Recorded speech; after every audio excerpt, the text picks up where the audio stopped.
This is the Out of Step Reader, thinking aloud after having reread Natalie Babbitt's Tuck Everlasting and expressing my thoughts to whomever is watching. So, hi Mom.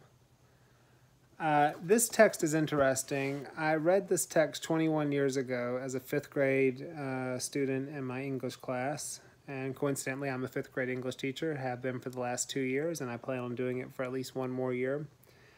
And this text tells the story of Winifred Foster, a 10-year-old girl who stumbles across the Tuck family on her family's property, and they have drank from a spring 80 years before that has granted them immortality. And the question arises whether or not Winnie will drink from the spring and join the Tuck family on their journey. I really enjoyed this book the second time around. I enjoyed it the first time around, but apparently I had a lot of weird memories that were not true about this text.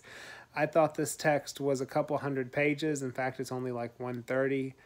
I thought that this text took place, the story took place over a couple of weeks or months, and it's only like 2 days. And for some odd reason, I also thought that Winnie was a young teen, a young teenage girl. And I've heard other people say the same thing when they've read this text again. They say, oh yeah, she's a lot younger than we remembered. Winnie's actually only 10. And the reason that's important is because she seems to have a big crush on Jesse Tuck, the 17-year-old-ish boy. I mean, he's like 17 plus 80 years, but I think 84 years, but he never aged, so he still has the mind and body of a 17-year-old. And I don't remember us being weirded out by that when I was 10 and I was in a class full of 10 and 11-year-olds and we were reading this text. I don't remember being weirded out by that as a kid. But now the fact that there's an attraction between the two of them, it's just kind of odd. But the thing that I've really been thinking about, Natalie Babbitt makes an excellent argument against immortality. Again, if you didn't pay attention before, spoiler alerts. Natalie Babbitt uses, especially the father of the Tuck family, he makes this really interesting argument to Winnie that the thing about not being able to die is that you're never able to grow older, and therefore because the water, it's not just that they can't die, they stop at whatever age you drink, that you stop growing as a person. So if she drinks this as a 10-year-old, she'd stay 10 forever. If you drank this as a 40-year-old, you'd be 40 forever. What's interesting is that the father makes this argument that because he cannot grow older and he cannot die, he can never change, that he's stuck where he's at as a person.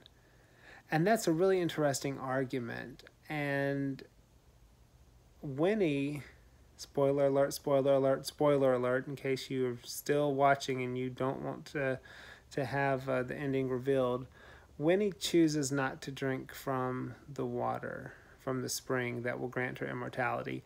And you don't find this out until the very end of the text, when the Tuck family comes back to town and they find her headstone in the cemetery. But what I found really interesting, as I was thinking about this book, we read this book in 5th grade at the same time that the Titanic movie came out on VHS. And if you don't know what VHS is, Google it.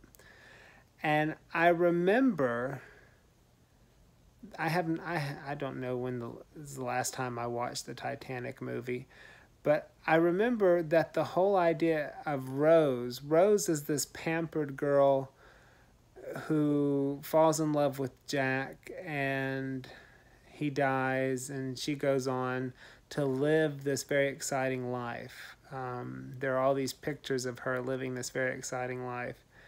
And what I find interesting is I can't help but compare that to Winifred. Winifred dies having lived in the same place she grew up And all it says on her headstone, it says Winifred Foster Jackson, I guess it's her married name, wife and mother. And I think that the author really has something powerful for us to see, whether or not we agree with it. I do agree with it. That I think if we were to read this today, and if someone were to make a movie this today, they would have to make Winifred be like Rose from the Titanic. She'd have to go on this adventure to show that life was worth living. But Natalie Babbitt has the fact that Winifred becomes a wife and mother, even though she never even leaves that town. And she lives out her life and dies there just by becoming a wife and mother, by living a simple, normal life.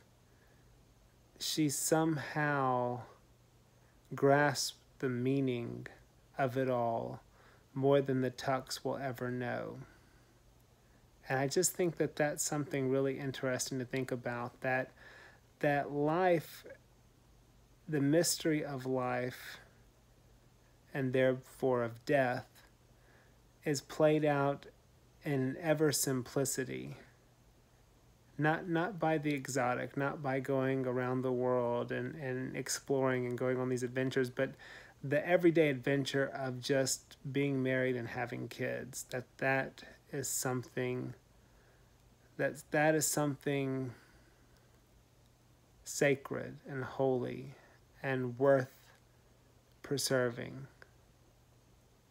Just some thoughts.